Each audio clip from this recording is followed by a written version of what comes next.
Dans un tourbillon de destinées funestes, l'année 259 fut marquée par une tragédie qui déchira les cieux et engloutit le palais de l'Estival, un grand emblème de la puissance des Targaryens. En cette période sinistre, le roi Aegon V Targaryen convoqua sa cour et ses proches pour célébrer la naissance prochaine de son arrière-petit-fils Rhaegar. Cependant, derrière les festivités dorées se cachait une obsession envoûtante, les rêves de dragons. Ces créatures anciennes dont le pouvoir et la majesté avaient autrefois dominé les 7 couronnes. Aegon V, assoiffé de pouvoir et d'immortalité, plongea tête baissée dans une quête périlleuse. Les éclats surnaturels l'appelaient, et il s'engagea dans un rituel obscur, une entreprise désespérée pour réveiller les dragons de leur sommeil centenaire. Un balai macabre de flammes grégeoises et de sang. La nuit funeste approcha, pareil à un tourbillon démoniaque qui engloutit le palais de l'Estival. Les flammes voraces dévoraient tout sur leur passage, engloutissant la splendeur passée du palais dans une symphonie infernale.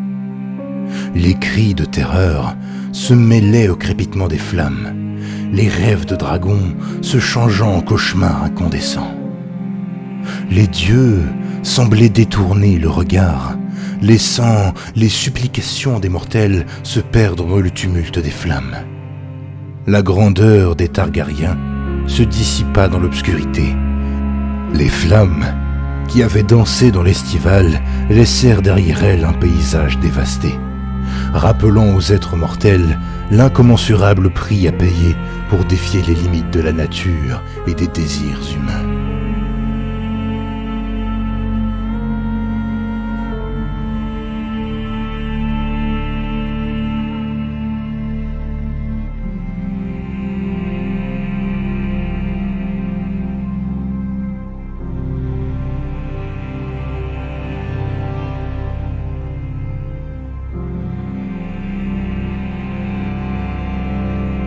Pendant ce temps, dans les terres disputées, une menace sombre et sinistre se profile.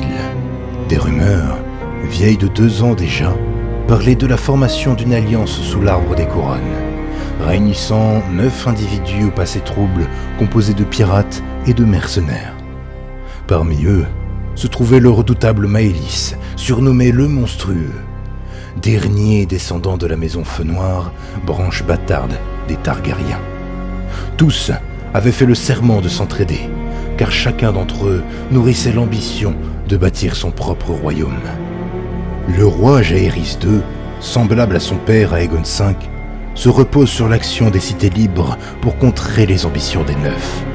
Mais aucune réponse tangible ne semble se profiler de la part des riches cités d'Essos.